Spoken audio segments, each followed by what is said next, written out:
কি রে খালাতো ভাই, হঠাৎ করে তুই আমার এই পার্কে? তোর এত আসতে বলি আসিস নে, আজ যে বিনা তেলায় চলে আসলি। আমি পরপর 2 রাত খারাপ স্বপ্নে দেখেছি। তা এই রমজানে সবার গুনাহ আল্লাহ তাআলা মাফ করে দিয়েছে, কিন্তু আপনার গুনাহ আল্লাহ মাফ করেনি। আমি এই স্বপ্ন দেখে সে রাত্রের গাড়ি ধরে আমি আপনার কাছে চলে আসলাম। কি ব্যাপার ভাই, আপনি তো কোনো কথাই বলছেন না? আসসালামু আলাইকুম। ওয়ালাইকুম আসসালাম। সভাপতি সাহেব, আমি গত বছর যে স্বপ্ন দেখেছিলাম এই বছরেও ঠিক একই স্বপ্ন দেখেছি। মহান রব্বুল আলামিন এই রমজানের ওসিলায় গ্রামের সকল মানুষকে ক্ষমা করে দিয়েছে, কিন্তু আল্লাহ তাআলা আপনাকে ক্ষমা করেনি। কি ব্যাপার ভাই, আমি যে স্বপ্নের কথা বলছি হুজুরও সে একই কথা বলছে, এই রহস্যটা কি? শোনেন হুজুর, আজ থেকে 2 বছর আগে আপনার বাড়ি রাখলে আমার বউ থাকবে না। এখন আমি কি করতে পারি? শোন বা, তোর বউ যখন এইভাবে বলেছে তখন তোর যেটা ভালো হয় তুই তাই কর, আমার কোনো অসুবিধা নেই। শোনেন আব্বা, আমার বোঝার এখানে কিছু নেই। আপনি যখন বিষয়টা বুঝেছেন, এই বাড়িতে আপনার আর থাকার দরকার নেই। আপনি যেদিক পারেন চলে যান, আমি সংসার অশান্তি করতে পারবো না।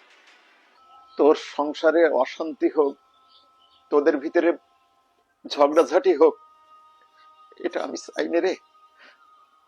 আমি আমি চলেই যাচ্ছি, তুই তুই সুখী থাক। আপনি কাজটা করেছেন কি স্ত্রীর কথা শুনে?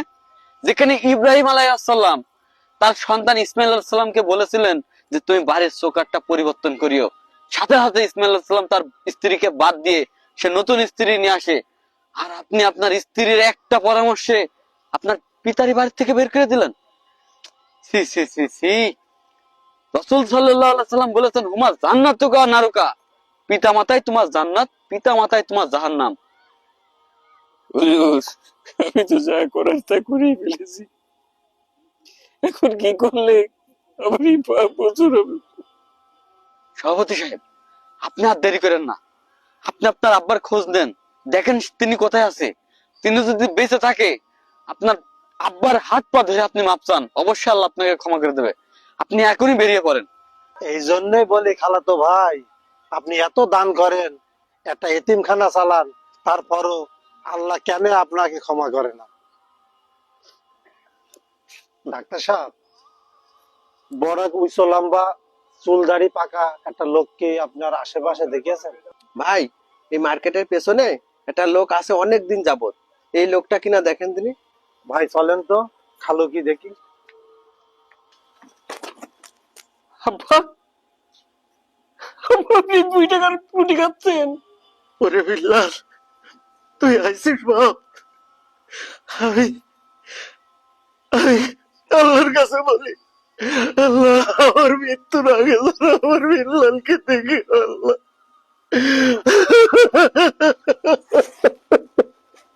আব্বা, আমি আপনার উপর অনেক অন্যায় করেছি আব্বা, আপনি আমার ক্ষমা করে দিন আব্বা, ক্ষমা করে দিন। আব্বা চলেন, বাড়ি চলেন। আজকে বাড়ি গিয়ে আমি আজকে বউ বাদ দেবো, তারপরে আমার শান্তি। চলেন আব্বা, বাড়ি চলেন। আসসালামু আলাইকুম। ওয়ালাইকুম আসসালাম। কি রে আনোয়ার, হঠাৎ? ভাই, আমি কালকে রাত্রে স্বপ্নে দেখেছি আল্লাহ আপনাকে ক্ষমা করে দিয়েছে। ওরে, স্বপ্ন দেখার দরকার নেই, আমি জানি আল্লাহ আবার এমনি ক্ষমা করে দিয়েছে। এই ভিডিওটি সকলেই খুব বেশি বেশি শেয়ার করবেন, যেন রমজান মাস আসার পূর্বেই সকলেই সকলের পিতামাতার প্রতি সদয় হয়।